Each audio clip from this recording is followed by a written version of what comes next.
Baha. My God, Gilbert, good morning.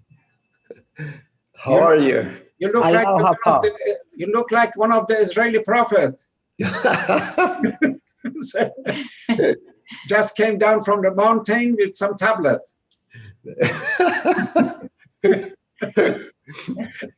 You know, they say that if Moses come down from the mountain these days, he's going to bring two, with all the trouble we are facing, he's going to bring 2 tablets, Tylenol and aspirin. That's right.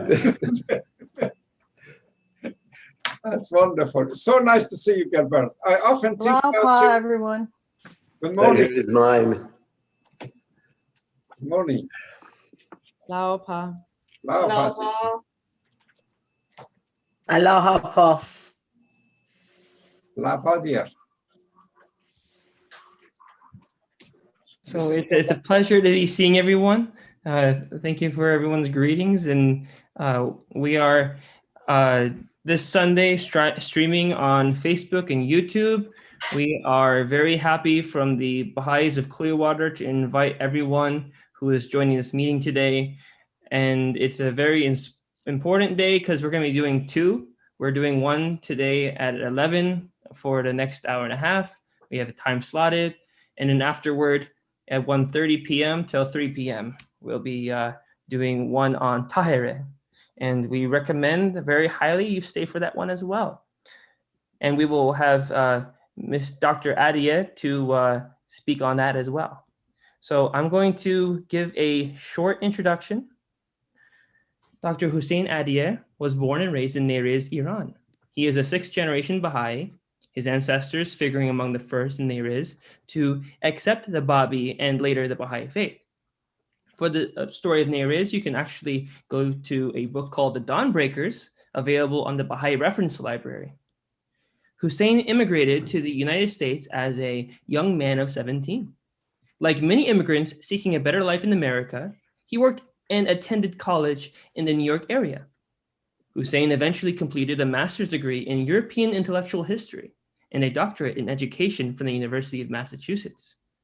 Dr. Adia had a distinguished career in education in New York. His proudest achievement is to have been one of the founders and assistant headmaster of the Harlem Preparatory School, a world-renowned charter high school for disadvantaged students. This school is credited with helping numerous people to rise from poverty to a better life. Dr. Adia also served as director of educational programs at Fordham University. He has written several books.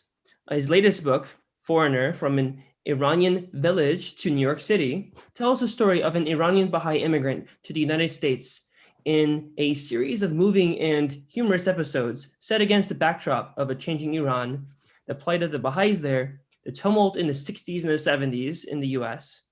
And if you want to see more, Dr. Adia has several websites. You can go to learn more about Neriz, www.nayriz.org, NAYRIZ.org. You can also visit for more information on his materials that he's produced, HusseinAdia.com. It is www.HusseinAhdIEH.com. So not to overwhelm everyone with all the .coms here, we are right now with Dr.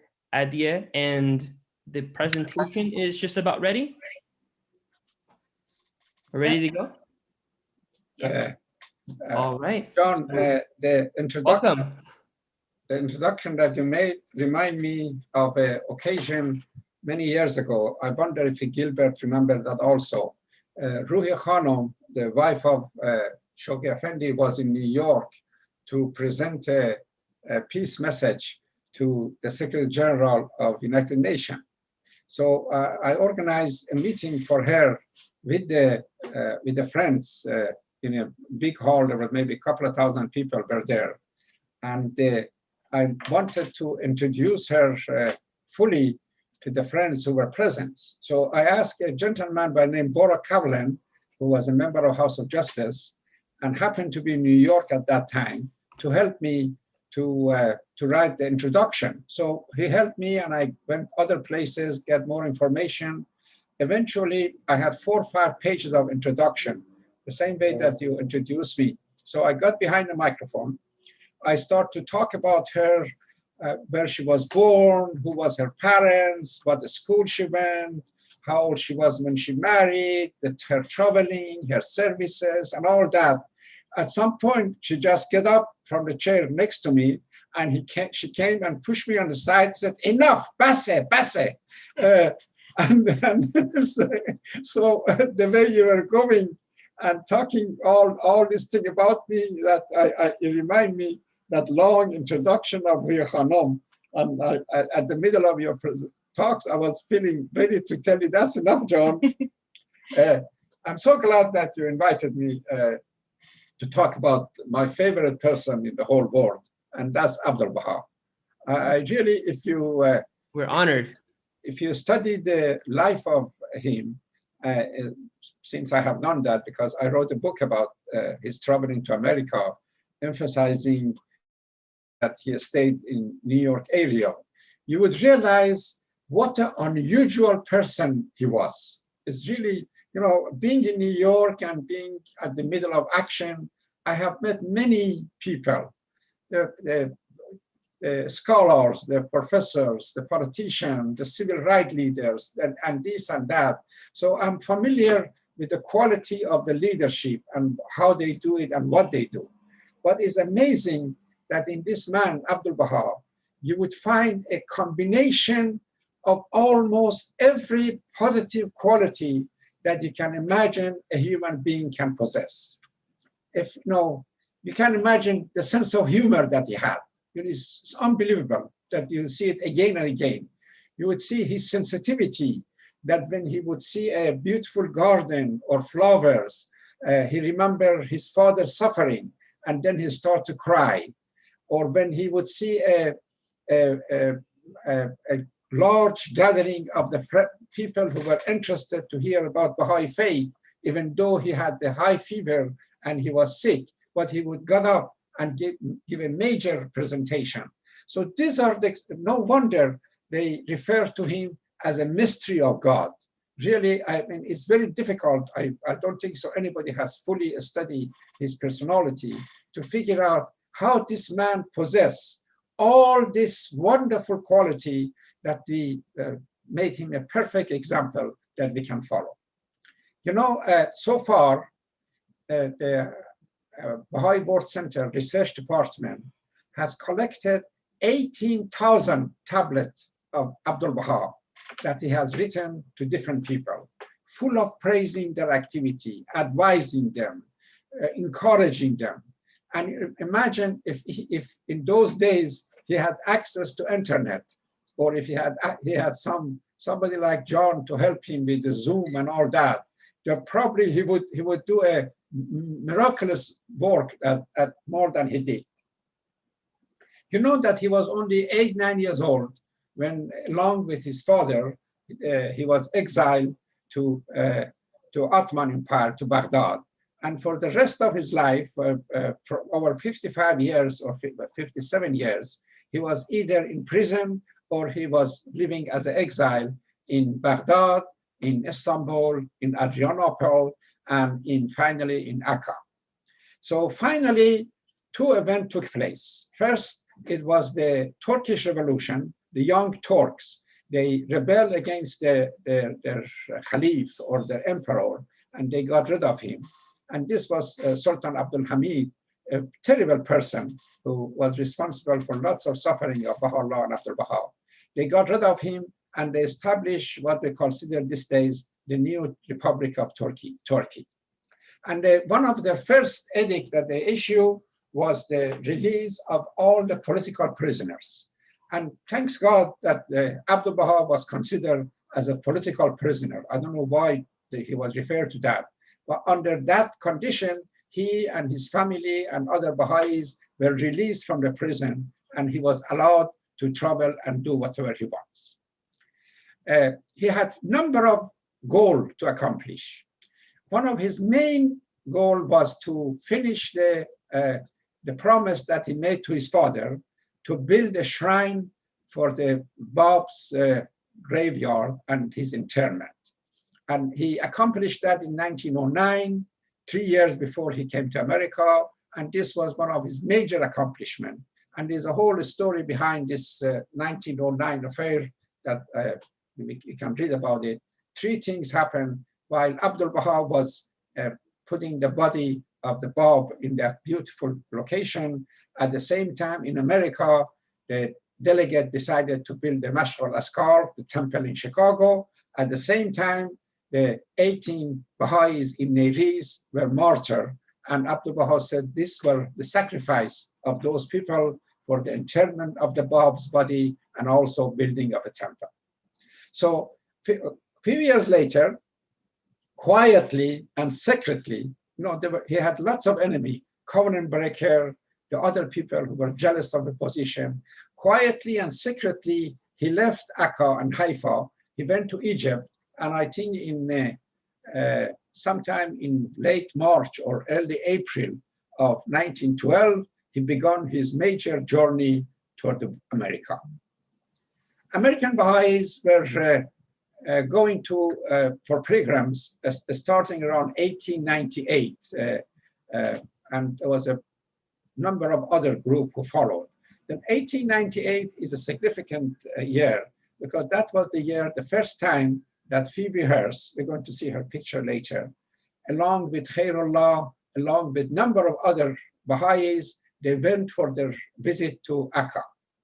Phoebe Hearst was a very wealthy woman, extremely wealthy, and her husband became an American senator from California. They made a movie about him called, I think, Citizen Kane, that Orson Welles playing that is a major movie. It was a very colorful family.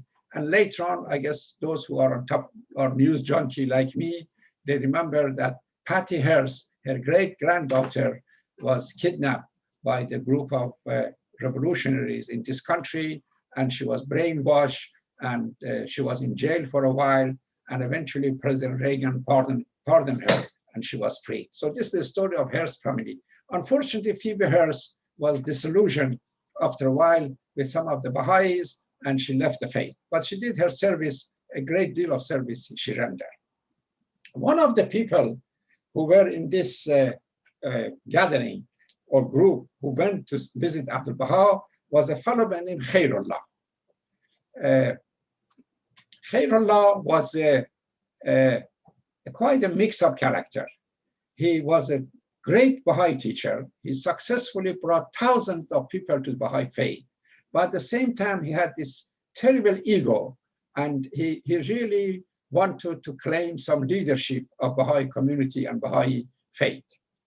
And in order for the faith to be appealed to America, for example, he advocated that Baha'is believe in reincarnation. There was no such a thing. He believed in telepathy, and he believed in all kind of this odd spiritualism type of mentality that was popular around the turn of the century. So in this trip, when Khairullah went to Akka and met Abdul Baha, I have a feeling that an encounter took place between these two men. Because Khairullah has been mentioned that he told Abdul Baha that I want you to keep the East for yourself, to run the affair of the faith in that part of the world, and let me take care of the affair in the West. When things get to your head, you say crazy things. So after he came back to America, it was a beginning of creating disunity and trouble among the friends. And Abdul Baha was aware of this disunity, that the only condition that I would come to America if there is some unity among the friends. And I think by sending a whole bunch of teachers and writing tablets, communicating with them, little by little, people awaken to the reality of situation. For example, Abdul Baha asked the great Baha'i scholar, Mirza Abul Faza'il, to come to America, and poor guy stayed for, I think, 3.5 years in Washington, D.C. It was cold, life was terrible for him. He came from a warm climate of Egypt, and all of a sudden he ended up in Washington, D.C., but he stayed here, and he really tried to educate the Baha'i community of this country. So all this thing helped, and then the plea and begging of American, please, Abdul Baha, come to America. They even sent large amount of money to him. I think it was $15,000 those days, which is lots of money those days. And for him to get on Titanic and come to America. It was very prestigious to come on that wonderful ship. But fortunately, he did not accept the offer, asked them to distribute the money among the poor, and he came instead on the Cedric that you see the picture on the screen. Abdul Baha arrived in New York on April 11, 1912. He was welcomed on by the Hudson River by hundreds of Baha'is and reporters and others. He sent them a message that he would meet with them later on that day. They should go home. And then he moved to a hotel called Ansonia. Ansonia Hotel is a very fancy hotel. It was at least. Now it's a condominium on the corner of 72nd or 73rd Street and Broadway. They got him 2 rooms on the 7th floor of that hotel. It was a 17th floor building.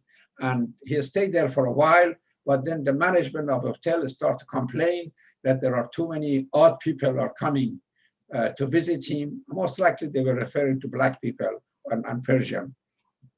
And they asked him to leave. So he moved to another house, I think Kenny's house, other places. The period that Abdul Baha spent in New York is the most colorful part of New York Baha'i history.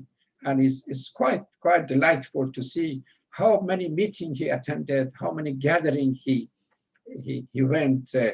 For example, a day after he arrived, there's a church not far from where I live, downtown Manhattan.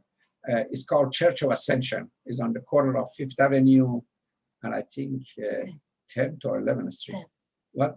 10th. Oh, it's on the corner of 5th and 10th Street. It's a beautiful church. And Abdul Baha gave a major presentation in that church, talking about the station of the Christ, return of the Jesus Christ, a station of Baha'u'llah, and the principle of Baha'i faith.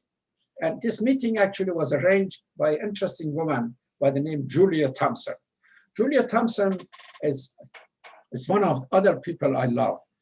Between her and her diary called Juliet Thompson Diary, she wrote, and between Mahmoud Diary, we have a full account of the life and adventure and talks of Abdul Baha while he was in America, emphasizing especially the period when Abdul Baha spent in New York City. Juliet was a very close friend of the minister of this church, Percy Grant. And the rumor was and is that she was in love with him and he loves her. And he wanted to marry her, but she had the mixed feeling about marrying him or not. So Abdul Baha, in a number of occasions, advised her to discourage her that unless you are sure that this is the right man, you should not marry her. And it's funny, actually, Abdul Baha, I read someplace, was encouraging Juliet Thompson to marry Mason Remy. Can you imagine how the history of this man would have changed if Juliet Thompson would have agreed to marry him? Later on, he was a hand of a cause. He broke the covenant and he went crazy toward the end of his life. But at that time, he was very active and he was very involved in promotion of the faith. So that was a typical talk he gave. Abdul Baha gave a major talk at Columbia University. And the theme of that talk was reconciliation between science and religion. It was a university field, professor were there, a student. So he picked up this particular subject in order that they would enjoy it. He attended many peace gatherings. In the next session, next Sunday, I hope some of you show up next time, I'm going to concentrate on 3 major events that took place while Abdul Baha was in New York. I will be talking about the subject of covenant. I'll be talking about the peace conference in Lake Mohang, and I will talk about the Unity Feast that he organized in New Jersey. And I tell you why it was a significant occasion. This business of covenant is one of the most important issues in the that period of Baha'i faith, because there was lots of confusion. Who is Abdul Baha? Is he a prophet? Is he an imam? Is he just a learned man? There were many people really, especially American, they thought he is the return of Jesus Christ. The newspapers announcement, they were always saying that he's a prophet. And it was so funny. There was one major newspaper that the headline in the front page was, "The prophet said, I'm not prophet." That was very cute, I thought. He always kept referring to himself as Abdul Baha. So it was until 1934, I think, that Shoghi Effendi in the book, what's it called? Oh, Dispensation of Baha'u'llah, clearly explained the station of Abdul Baha. And those of you that he defined it, that no, Abdul Baha was not a prophet. Abdul Baha is the center of covenant. Abdul Baha is the interpreter of the writing of Baha'u'llah. Abdul Baha is the mystery of God. Abdul Baha is the master. And you know, the reason he was referred to as a master, because in Persia and in Akka, other places, they keep referring to Abdul Baha as Agha. Even Baha'u'llah referred to him as Agha. So the term Agha became master in the language that we use here. Another occasion that there are lots of things I can tell you about it. I wish save your money is only $10 and buy the book, my book, and read it. You get the full picture of what Abdul Baha was doing in New York. One important thing I'd like to tell you is Dr. Adil, yes, John. The slide hasn't changed. I don't know if you are intending to move to another slide or not. My plan is, John, is that after this is supposed to be a short introduction, look like it's become longer than I thought. I get excited when I talk about Abdul Baha. After I finish this short introduction or long introduction, we would go to slides and I would elaborate more on those slides. Yes. Thank you. So now you have to remind me what I was saying. I forgot. You're moving from one point about Abdul Baha to another story. Oh yeah, I was talking about another guy. On April 15, Khalil Gibran, who was a friend of Juliet Thompson. I don't know, hopefully some of you know about Khalil Gibran. Khalil Gibran is considered a great American writer and American painter. He wrote that famous book called The Prophet, who was, in my younger days, it was so popular among the university kids and professors. Everybody was talking about the Prophet. They still quote him here and there. And some people believe that the book Prophet that he wrote is really based on his meeting and work with Abdul Baha, but that's not true. The book that inspired him to write after the meeting of Abdul Baha is called Jesus, the Son of Man. I think he wrote that book in 1920s, 30s. And that book is really defined the station of Abdul Baha and his reaction to his meeting. Juliet Thompson was close friend of Khalil Gibran. Actually, they used to live across the street, both of them on 10th Street, they used to live. I just wrote an article about Khalil Gibran and Abdul Baha in Greenwich Village. It's so funny. Oh my God, I'm all over the place. Greenwich Village, I discovered it was such a hot place in those days to live. Some of the leading writer, philosopher, and other used to be in this area.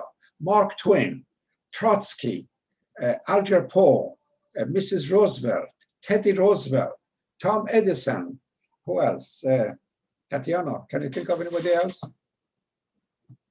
Who else we discover? Many people who live in this area around the same time that Abdul Baha was in New York. And so one of them, of course, was Khalil Gibran. And the arrangement was made that he would do a drawing on the face of Abdul Baha. And it's absolutely beautiful, that drawing he did. And it's very popular among his paintings. Emma Lazarus. Emma Lazarus, the one who wrote that famous quote on the Statue of Liberty. I don't know, give me poor, give me this and that. So this was another thing that took place. Another place that Abdul Baha went, I'm just sharing you general information. There's a place called Bowery Mission, which was a homeless community It still is there, actually. It's not far from where I live. And there were 400 or 500 homeless men who live in that place. And in one occasion, Abdul Baha, I think he asked one of his associates to exchange the about $400 or $500 to the $1 coin, gold coin. And he went there and he talked and he met all these homeless people and gave each one of them one coin as a gift. And it was a reporter, I think, from either New York Herald Tribune or New York Times by the name Kate something. And she was very tough, and she has interviewed all these top politicians and president and all that. And she came to meet Abdul Baha that morning that he was going to Baha'u'llah mission. They said as soon as she arrived, Abdul Baha grabbed her hand. He said, "Come with me. We are going to the Baha'u'llah mission." And he said this shocked the hell out of her, and that she has come to interview some prophet of the East, and he's grabbing her hand and take her to a Baha'u'llah mission. And that really impressed her, and she wrote a beautiful article about their visit. Let me tell you a couple of stories about Abdul Baha and his sense of humor. Then maybe we go to slides, and then I can answer some questions.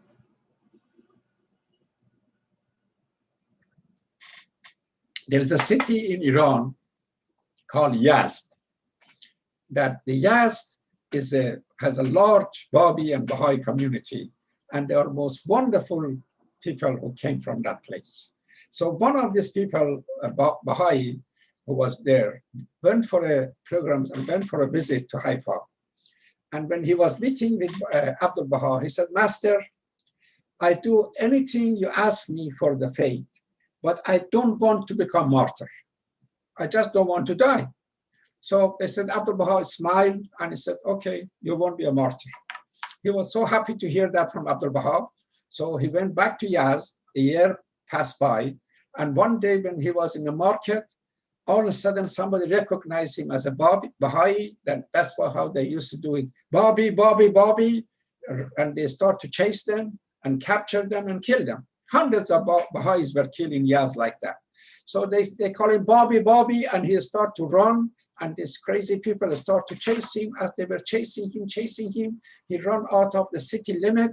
And then as he was running, he turned to the sky and he said, "Abdul Baha, you promised me. What happened?" So at the same moment, suddenly there was a well or a ditch, and he fell in it. And of course, these people who were chasing him didn't see what happened. They passed him by. And then when he landed on the bottom of the ditch, he said, "Good thing I remind you." So I thought this was another Yazdis. I love Yazdis. He went to Haifa, and in the course of conversation, he asked Abdul Baha, he said, "Abdul Baha, is that true that Baha'u'llah has said that everyone would go to heaven, to Abha kingdom?" Abdul Baha said, "By grace of God, yes." So the man said, "Nasiruddin Shah, the one who is responsible for a martyrdom of the Bab, he goes to heaven?" Abdul Baha said, "By the grace of God, yes." Then he said, "Genghis Khan, the famous Mongolian leader who killed so many people, he goes to heaven?" Abdul Baha said, "Yes." So number of people, he keeps saying, and he keeps, yes, yes, yes. Finally, he asked Abdul Baha, he said, "Then who goes to hell?" Abdul Baha said, "The people who..." This would be a good lesson for us not to ask. Can you repeat that? You cut out on that one. Can you repeat that? The people who what? Yeah, I said the people who ask too many questions. People in Persian, they said, those who are fuzul. This is the Persian word for the fuzula miran jahannam. So I try not to be one of them. What else I can tell you? Oh, he loves Riverside Drive. You know, this was because the area that he was staying, Kenny's house, that hotel he stayed, another house, don't move. And they all were on the west side of New York, upper west side of New York. And right there is a beautiful area called Riverside. I think Gilbert probably knows about these things. And whenever he was overwhelmed and he was tired and he wanted to take a break, he would go and walk along the Riverside Drive. And they said, actually, there's one spot. I found out where that spot is. If you come to New York, I will take you. That it was kind of hidden and quiet. He goes and lay down on the grass. He just relaxed and he fall asleep sometime right there.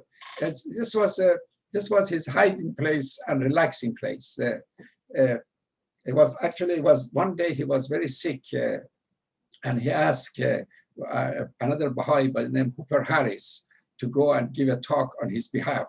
And Hooper Harris went to another room and collected a bunch of books, and he was leaving for the meeting. So Abdul Baha said, Hooper, what are all those books you carry? Oh, he said, beloved master, these are my talk.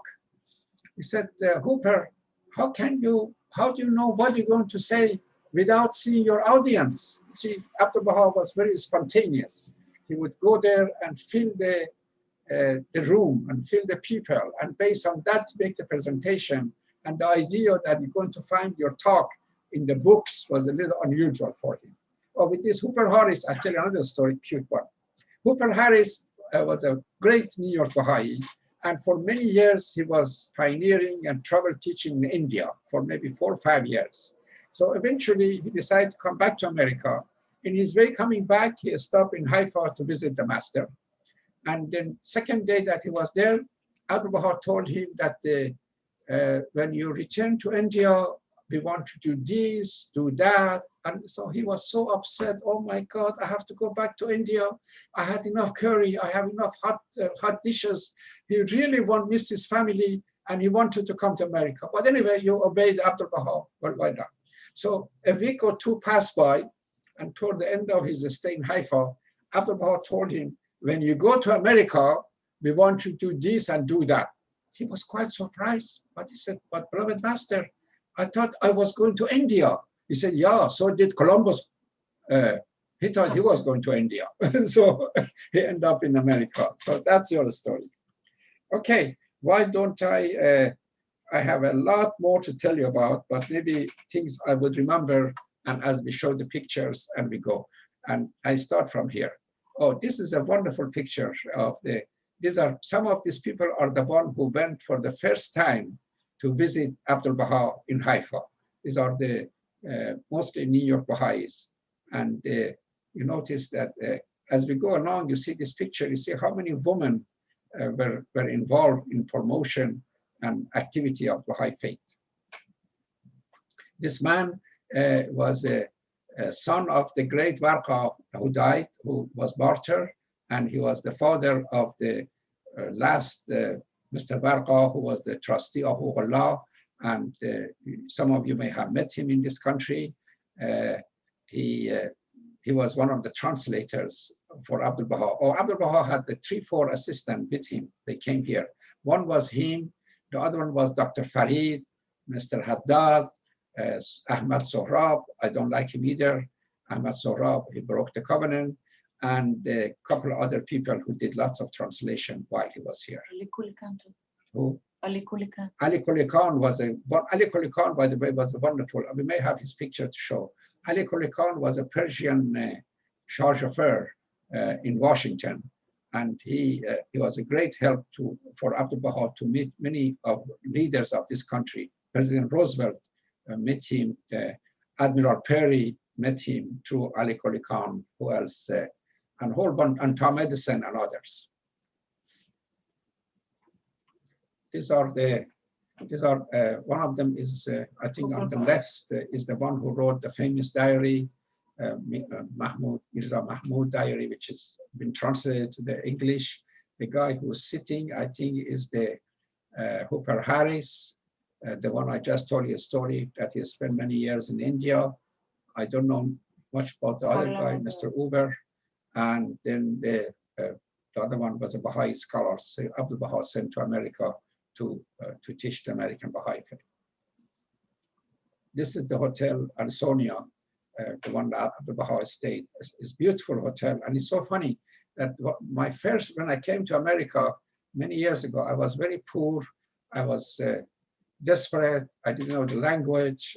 I needed money. I was not allowed to work as a student, but illegally I managed to get the job in a place called Walgreen, who was right next to this hotel.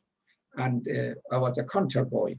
I remember those days we used to make a milkshake and stuff and all kind of fancy drinks. And I was so jealous of these young people who come and order all these fancy drinks and they give me a 5 cents or 10 cents tip as they were leaving. This was the hotel just next to me. And I pass by that hotel and I remember Abdul Baha. Oh, this is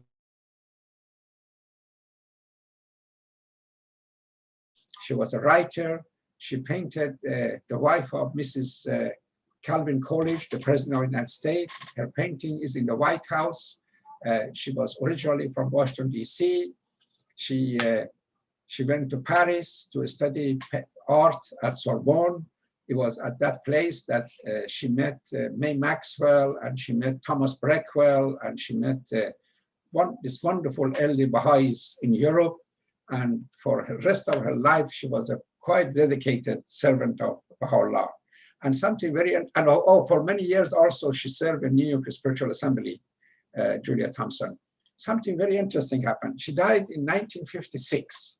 And it's amazing that nobody knew where she was buried. This is very unusual for a woman of this kind of service and this kind of work. And so years went by, and every time you ask, where is Juliet Thompson grave? The answer was, we don't know, we don't know. So recently, or maybe a couple of years ago, this young man, Bill Donsworth, it's a wonderful young Baha'i, he started to do some serious research. And he went to the list of people who died, obituaries, and this and that. He found actually that New York Times and New York Herald Tribune has written her obituaries. And then through that, I think he found out that her funeral was in, I think, Joseph Campbell's funeral house. It's a very fancy and prestigious funeral house in east side of New York on Madison Avenue. And then she went and contacted them, and through their directory or information, she found out that she's buried in the north of New York. There's a town called New Rochelle, and there's a distinguished Baha'i family called Curtis Kelsey family, and they had their own family plot. So after Juliet died, they bury her body right there with no symbolism, with nothing, with nothing. I don't know how they found out exactly where she was buried. But anyway, they found out, and then with the help of National Assembly, they designed a most beautiful stone on her grave. And we are very grateful to this young man of what he did for this lady. I think toward the end, she was 85 or 84. She died from heart trouble that she experienced. But they said throughout her life, she was so jolly and happy. This is her studio, and that's the painting that she did. I'm going to talk more detail about this painting and the question of covenant, that what happened. This painting, the original painting, has been lost, destroyed in fire, but we have a good picture of that. I don't know what's this. What is that? Oh, this is a very interesting meeting that took place in the Mr. McNaught house in Brooklyn. You remember in those days, Manhattan was okay. The lower Manhattan was a little prestigious and people lived there. The rest of Manhattan, if you go, let's say, above 34th Street or 42nd Street, it was a farmland. There was nothing really. The life was mostly in Brooklyn. That's why you see all these grand houses and all that in certain part of Brooklyn. One of those Baha'is had a very fancy house in Brooklyn, and his name was Howard McNaught. We will talk about him when we come to the covenant next week. Don't go. And I think it was in this house that they made that famous movie. You may have seen it, of Abdul Baha. Unfortunately, I think they didn't do a good job. The movie, Abdul Baha is moving so fast and all that. This could be a shot from that movie. And notice how many women are there. Just God bless them. This is amazing what they have done for the faith. Next. Oh, this is the interior of the Church of Ascension, where, as I mentioned, when Abdul Baha gave his famous talk on the second day of his arrival in New York, that Percy Grant and Juliet Thompson made the arrangement for that. This is the front of the Bowery mission, where also Abdul Baha talked. Oh, I have a story to tell you about this homeless place. You know, I have a son by the name Bobby. He's all right. When he was a student at Princeton, he had a very rich friend with lots of money, I think his family. So they decided to start a business, and they decided to create and design and make lots of T-shirts and jackets, all with the Princeton logo and all that. It was beautiful, those 6, 7 different designs and all that. And they placed an order in Hong Kong, I think 10,000 of these, 4,000 of these, 10,000 of that. So at one occasion, he told me, Dad, do you mind when these things are shipped to America, do you mind if they stay in our basement? Because I have no place to put them. I said, it's fine, no problem. And I had a big house in Pennsylvania. So next thing you know, a truck came, parked in front of my house. Oh my God, boxes and boxes of T-shirt and jacket was delivered and went to the basement. Of course, the 2 kids, they were so involved in their study and their work, they never get the chance to pursue their dream and become millionaire through selling T-shirts. So the T-shirt stayed in my basement. Eventually, I had to sell the house, and we have to do something with the T-shirt. I consulted with my friend Hillary Chapman, and he said, why don't you give it to the Bowery Mission, the homeless place? I contacted them. They okayed it. They didn't know how many T-shirts they're going to get. If they knew it, probably they would turn me down. They said, okay, you can bring it to us. So I have to rent a big truck, move all the T-shirt and jacket and all that to the homeless place, Bowery Mission. Believe me, for 2-3 years, every time you see a homeless in downtown Manhattan, they were all wearing Princeton shirt, Princeton jacket. And this is, so usually when you're a student there or you know somebody there, you wear. And I got such a kick out of looking at them with those fancy jacket and shirt. Next.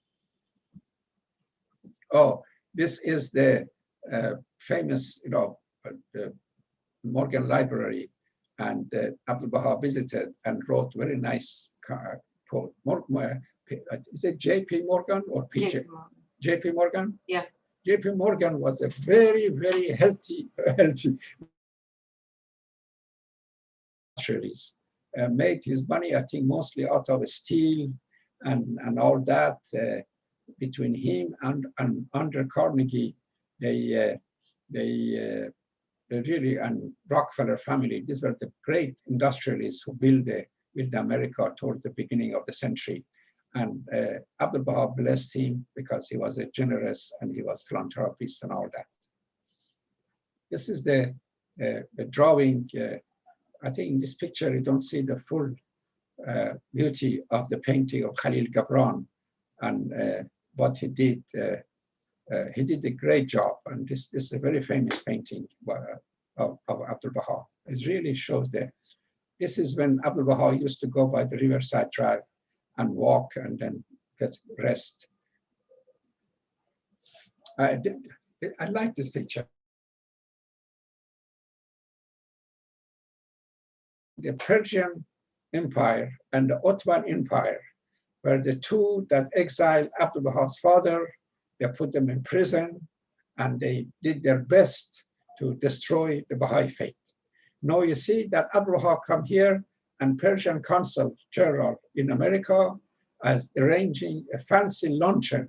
And whenever Abdul Baha was giving a talk, he would make sure he would attend and listen to Abdul Baha.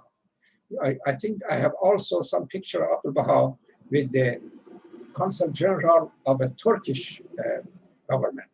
So, and it's a history that the two empires fall apart. So this man could come here and show the magnitude and the greatness of this faith. This is the Turkish ambassador. This is a time that I think he was in Howard McNutt house of the Baha. Oh, I like this guy. This is the fellow who was very rich man. He made lots of money out of wine making. And then Then he became a Baha'i, and he had to stop selling wine and all that. And he gave lots of money. So this Bush Baha'i school in California was actually purchased through his contribution. Something funny about him too. He came all the way from California to visit Abdul Baha when he was in New York. As soon as he met Abdul Baha, he said, Master, I have traveled 3,000 miles to come to see you. Abdul Baha said, John, I have traveled 8,000 miles to here to see you. So it was a nice exchange of things. Oh, this is wonderful. Oh, Abdul Baha encouraged Gregory to marry this British woman and Luisa, and it was a wonderful marriage. And it was very unusual for a black man and white woman to marry. Actually, it was against the law. And many places they could not even travel together because of if they would find out that they are wife and husband, they would go to jail. One thing I found out, and I'd like to emphasize, this business of, I've given a talk, maybe if you want me, I can share it with you some other time. I discovered the similarity between the difficulties and the plight of Black people in this country in 19th century to early 20th century, and Baha'ís and Baha'ís in Persia.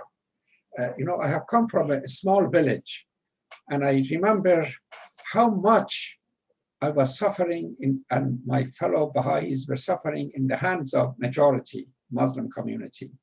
They burned the houses, they killed the people, they destroyed their farm, they do everything they could really. And then when I listened, when I came here, I told you I was a dishwasher in lots of restaurants at the beginning for a year or so. And lots of people who worked with me in those restaurants were Black or Spanish, Puerto Rican people. And I wanted to practice and learn some English. I learned my English from them in the kitchen.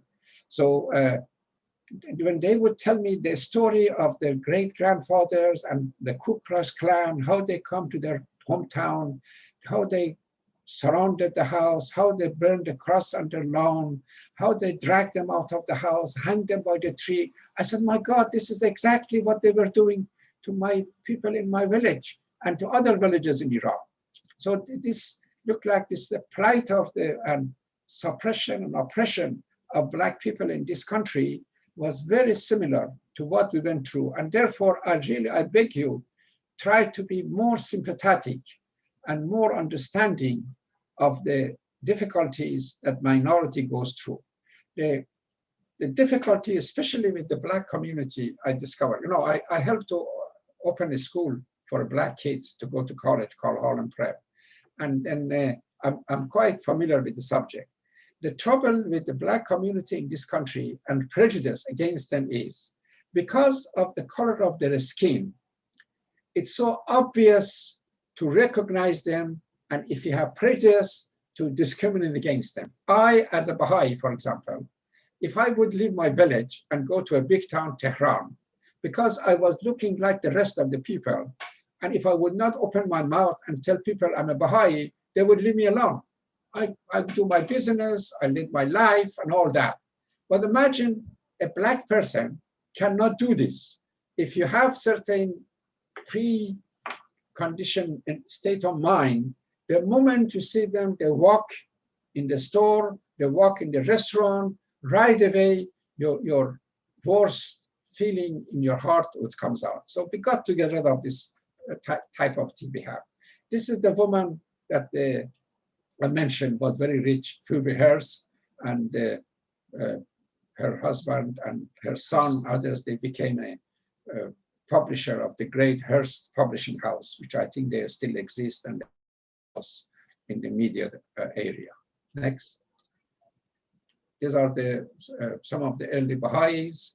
They are all distinguished one, and I'm familiar with them.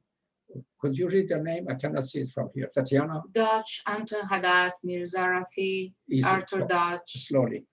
Dr. Getzinger, Madame Colt, Thornton Chase, Abdul Karim, and Mrs. Luisa Getzinger. That's amazing. These are all, believe me, these are, if you say who built American Baha'i community, I will show them this picture.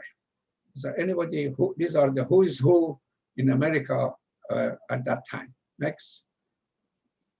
Oh, this was a wonderful, very prominent Baha'i, Mr. Dodge, who for many years, he was the chairman of New York Assembly and all that. Oh, let me tell you something interesting of New York. You know, they elected 9 members. They don't call it a spiritual assembly. They call them something board of council or council something.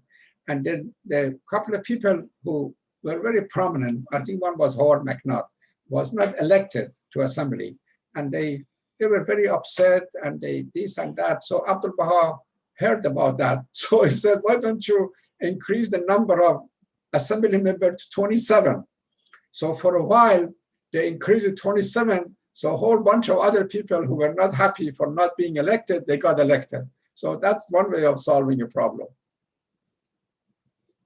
Oh, I wanted to read about this man. It's a very sweet story. He's the one that came under the train to visit Abdul Baha in Greenacre. And he was a big troublemaker. He was a thief. He was a criminal. He spent time in jail. Then he became a Baha'i, and he became an amazing Baha'i after meeting Abdul Baha.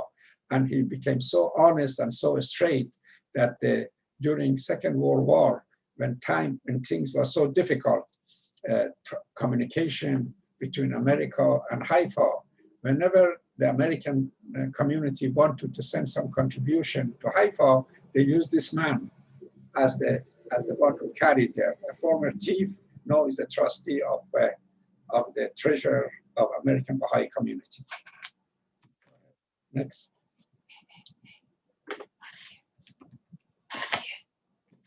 Oh, this school, the Tarbiyat school, was formed with the instruction of Abdul Baha. And even in this school, I would say that American community was helpful. They contribute a great deal to help financially to help this school. Some of the most wonderful Baha'is have come from this group. Mr. Faizi was a student there.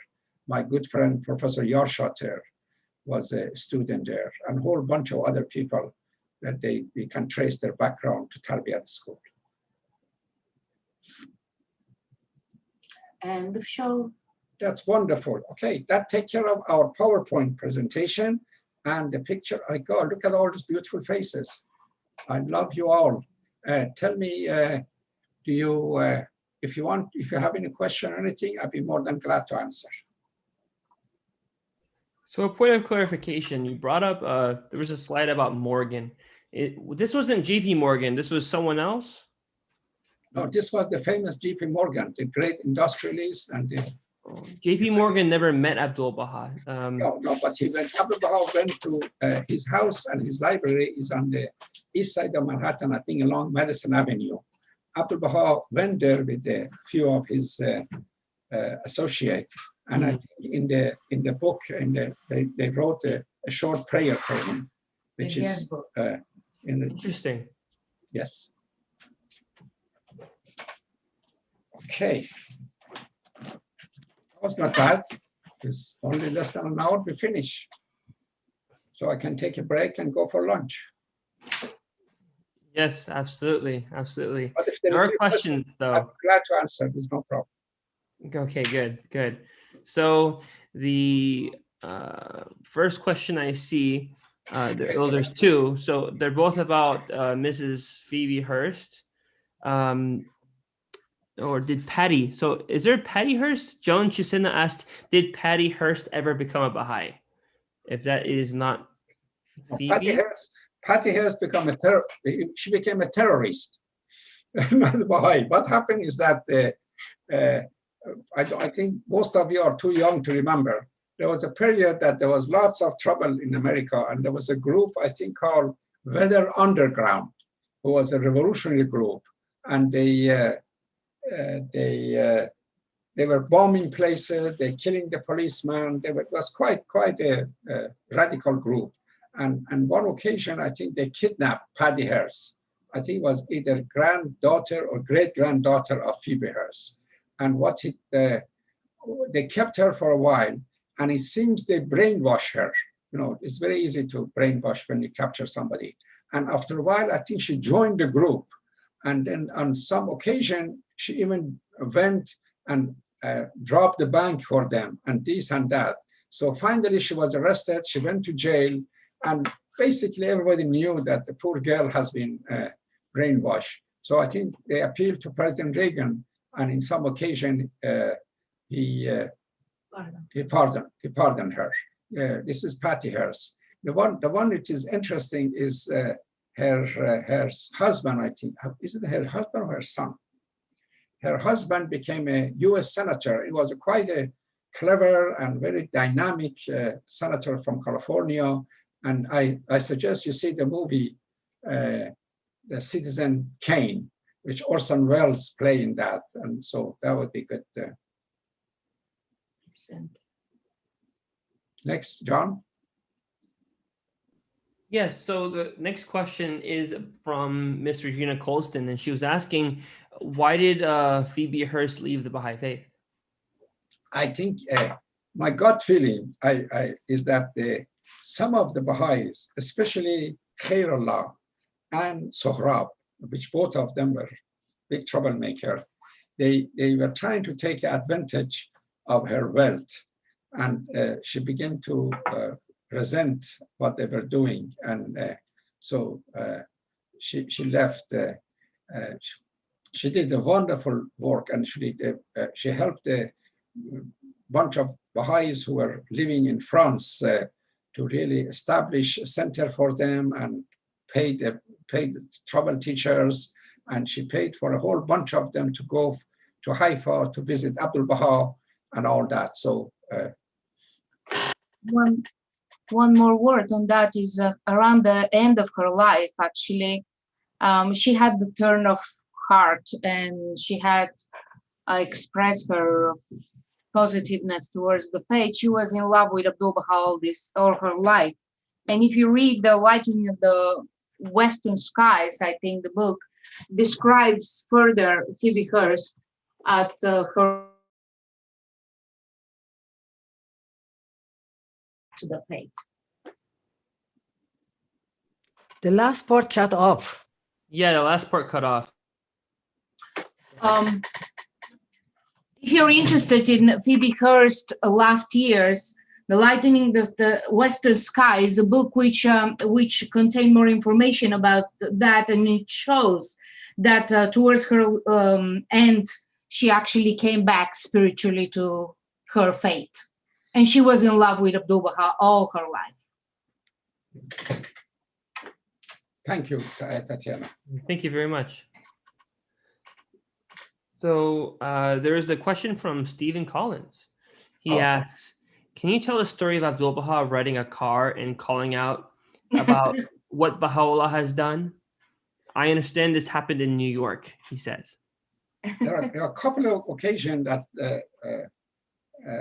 I think one thing that Abdul Baha often recalled, I think I mentioned that whenever he would see a beautiful garden or a magnificent building or a large gathering of Baha'is, he does remember his father.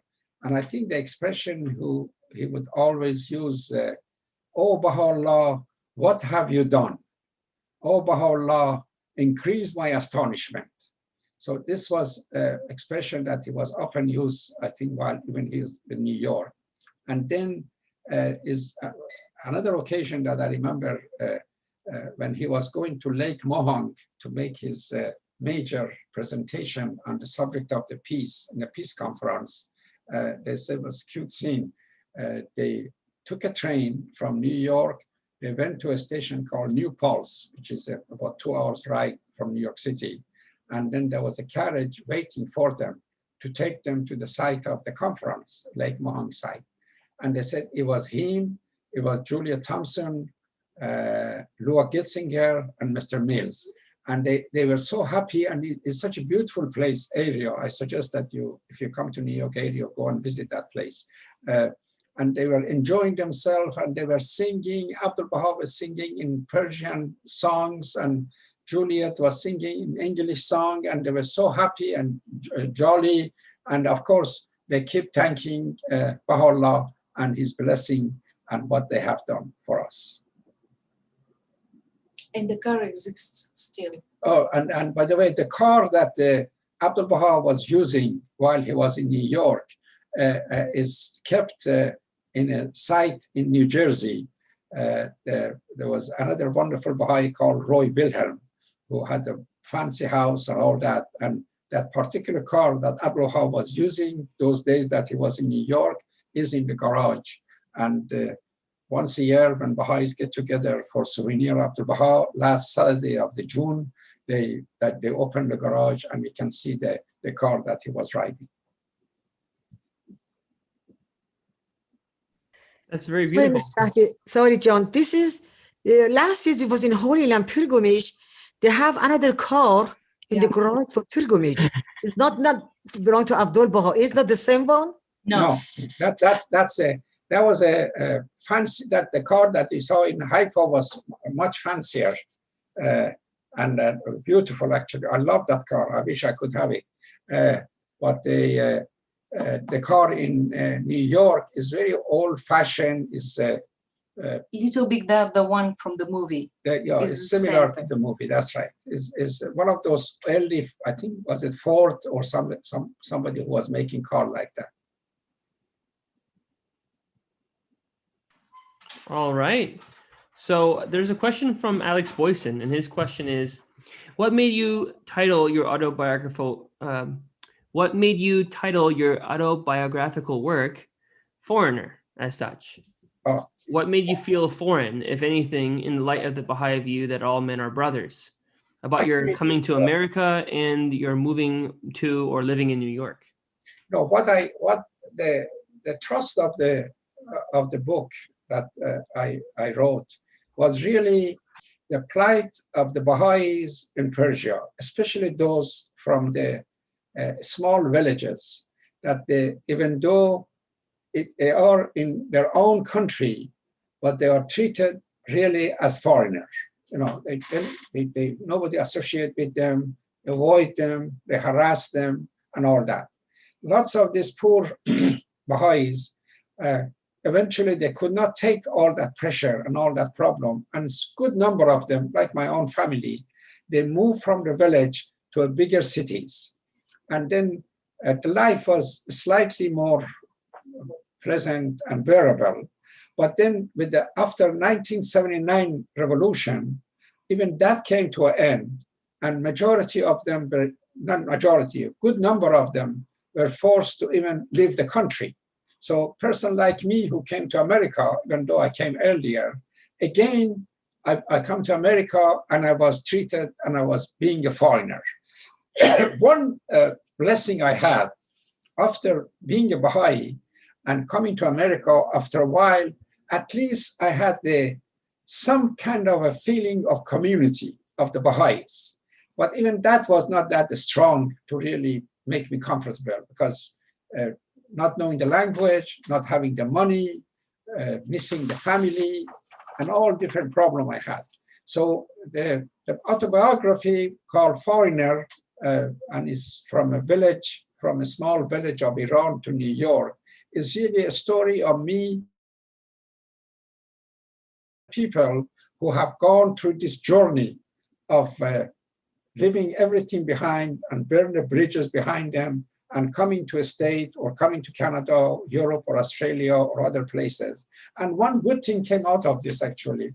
I did lots of research on the people who went through this trauma, that I found out that these difficulties and problems that I went through, not only, first I want to say those who are left behind, they are still in Persia, they are really the heroes of the faith, because they are withstanding all the problem, all the harassment, all the difficulties. And somebody like me, it came out, of course, I suffer, but not as much as what they suffered. So what I'm saying is that by coming to America, I don't want to brag now, but I have to. I raised a family that they all citizens of the country. They're doing great. I study the rest of the people from my village or other places. And when I see their children or their success that they have, I say, thanks God. If I would have stayed in Neiris, my village, most likely I would be a rich shepherd. I would have hundreds of goats. I have a bunch of lambs. I have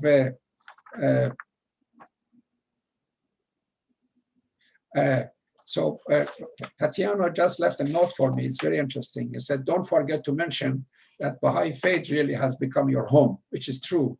It's amazing that the first time that I went, no, I was saying different thing. I was saying that the coming of these people to the West and to the Australia and South America not only helped them and helped their family, but helped the expansion of the faith. There's hundreds of them all over the world that they are serving the faith.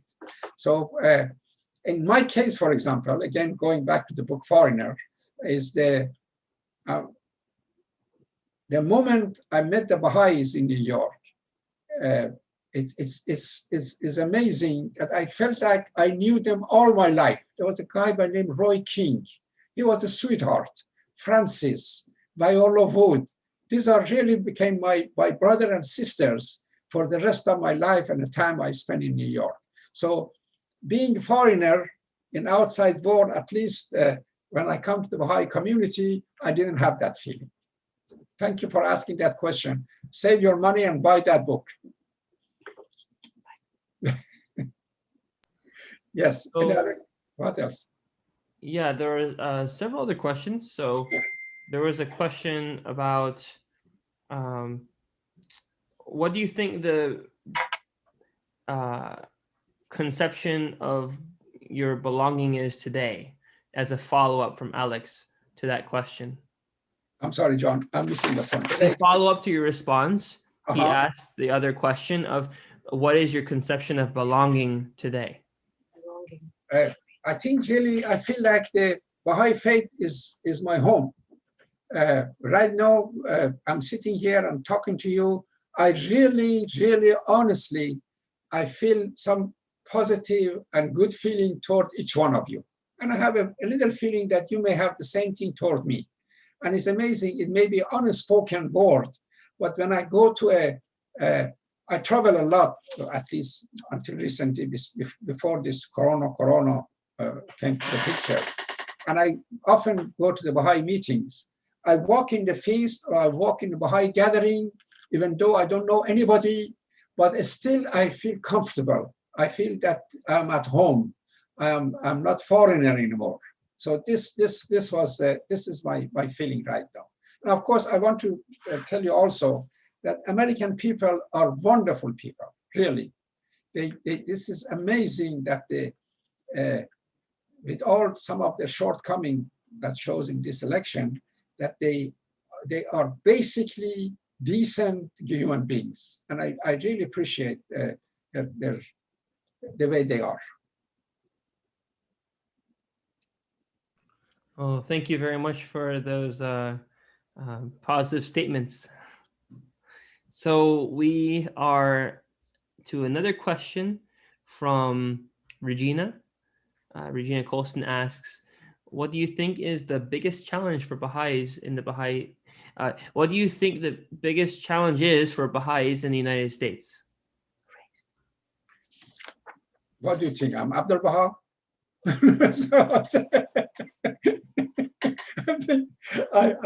I think no worries, no worries. I really don't know. I mean, this is a big. It could be. I mean, at least what you get from social media conversation, that it could be the racism that could be the biggest challenge that we are facing. It could be the economic inequality that we are facing. You know, I live in New York for many years, and I see the really when Baha'u'llah talk about the elimination of extreme wealth and extreme poverty, it's so obvious. In the neighborhood I live, somebody just bought the condominium. You won't believe this, for $94 million. Can you imagine?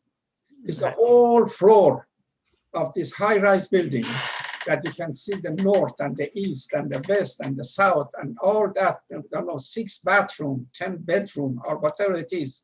$94 million. Then it's so funny, right in the street next to this at nighttime, you see a whole bunch of homeless people are laying down and trying to cover themselves during the cold winter of New York. These are challenges that we are facing. What else I can say? Yeah, that's amazing because you have such disparity right in the same spot. Same spot, believe me. And it's more, I was telling a friend the other day that it seems that the poverty and begging and homelessness has become more pronounced and more than before. I have no idea why, what's happening, you know, that are the social services are failing them? Are they, are we failing them? Are they, something is happening that we have more and more of them, unfortunately, and God help us. But we see what happened. That's all I can say. Sure. Yes, so we have some more questions, and there's a question from Stephen Collins. He says, when we could travel and visit friends from all over the world, he has felt the same feeling of home that you speak of. And no, John, I apologize. That was actually a carry-on. That was my statement. I wanted to say that to Hussein, that I completely understand that feeling of home that you can get with the Baha'is. You know, you can travel anywhere and you can instantly connect with individuals that is very rare across the world in general today. But Stephen Collins' question was, have the Baha'is done a walking bus tour of places Abdul Baha went to, and what was done there? Were there many on some days? Actually, the plan is, and hopefully my assistant Tatiana would help to do it. Our plan is for the next year when we are, if you're referring to past, yes, we had the wonderful bus tours. We went to the places that Abdul Baha visited. I acted as a guide in one of the groups, and I gave a couple of short talks in different churches that Abdul Baha was done the same. And that took place. But the plan for next year is more elaborate, and we are hoping to, because there will be hundreds of people if this Corona business goes away, that they would come to New York and would arrange tours, and we're going luncheon and contact the churches and the places that Abdul Baha was, and we would have a great day. And so try to come see. We are going to have a nice bus tours of the places. Oh, by the way, I have a website called Abdul Baha in New York, and there's a map and help to people to find the places Abdul Baha was. We can go there, find out each spot, and then there's a Google direction how to get there.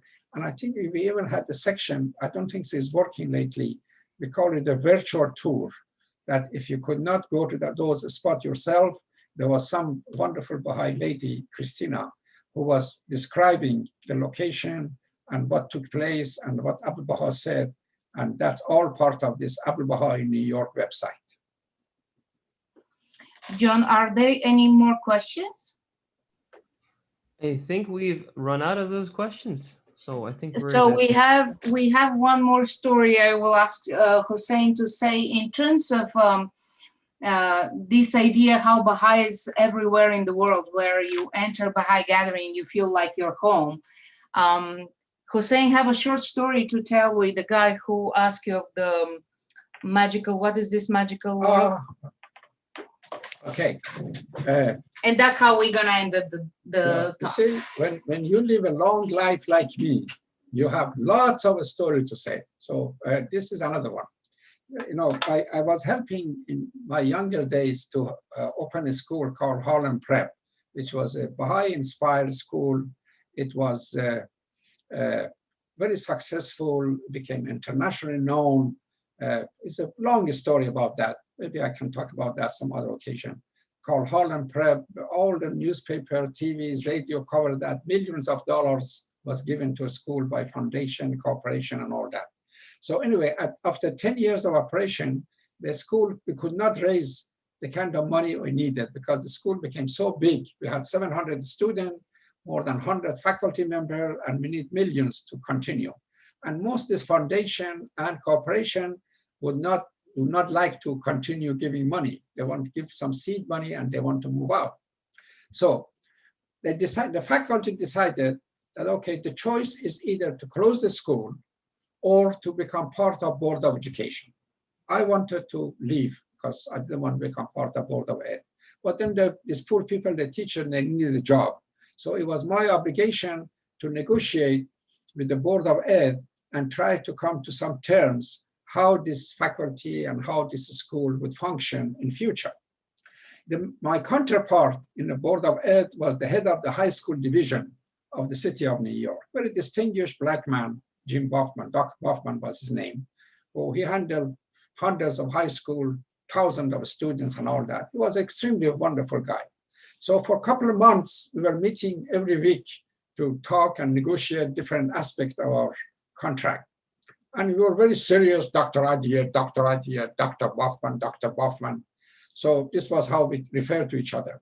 At some point, he said, Dr. Adier, you have a slight accent. A slight accent. It was a very heavy accent. You have a slight accent. Where you come from? I told him, Persia. He said, Persia, Persia? You mean Iran?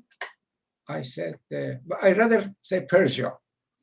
And he said, why? He said, because when you say Persia, you think of an old empire, you think of cat, you think of Persian rock. You have a problem, Tatiana? No. Oh, wow. This and that. And so when you say Iran, right away you think of some fanatics and all that. So I'd rather say Persia. He said, oh, it's interesting because when I was at Sorbonne, right after the war, I think, I had a roommate who was from your country. And something was a very sweet man, he said. He said that he had the black book. And every time we have a holiday or Christmas vacation or something, we would travel around Europe. And we would go, he would find some addresses, he would knock at the door, the people would open the door, and he would exchange this secret code with them. And as soon as they exchange this code, suddenly they would come out and they start to hug us and kiss us. And especially they kiss me more than they kiss him and hug me tighter. And I really was amazing relation. So I told him, I said, Dr. Buffman, was that secret code Allahu Abha? My God, you should see this man. He suddenly jumped from his chair. He said, yes, I've been looking for that secret code for last 50 years. That's exactly what they were doing. So this goes along this idea of you find home, that you do find this kind of a relation and exchanging secret code, Allah Abha, and giving each other a hug and a kiss that you feel at home with them. Thank you for reminding me, Tatiana. Okay, John, I think we should wrap up. Yeah, home is where the heart is, huh? Yep. So thank you so much for joining us today for this part one. And we look forward, of course, for this. Oh, John, did you record this? Yes, it's being recorded, yes. Could you share it with me? Absolutely, absolutely. I don't repeat the same thing again next week. Absolutely, yes, that is definitely a plan. For those of you who have friends who were unable to make it today, speaking of which, you can view this video on the YouTube channel, Clearwater Baha'is, or you could visit on the Baha'i Center of Clearwater Facebook page, and you'll see the video there as well. And yes, there is a part 2 coming next week. Please tune in on next week for this part 2.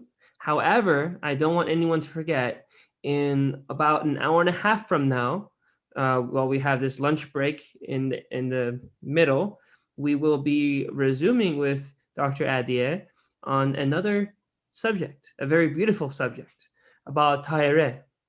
And for those of you who don't know who Tahireh is, she is one of the most influential women of the 19th century, leading a women's emancipation movement from one of the darkest corners of the earth and the concept of women's rights. So please, please, please take a look at our website again as you've joined this same link for Zoom. Rejoin again.